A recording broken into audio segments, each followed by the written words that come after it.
Moje ruke od češnjaka. Nisu noćas grčevito stiskale rubove krcata gumenjaka, barke ili kočarice.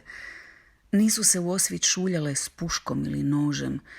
Moje ruke od češnjaka nisu jutros potpisale peticiju protiv promjene imena trga, za skidanje ploče ili išta slično.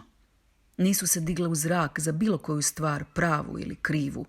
Moje ruke od češnjaka nisu držale tablet s postovima na fejsu, nisu brisale ičije suze ili guzicu, nisu se morale suočavati.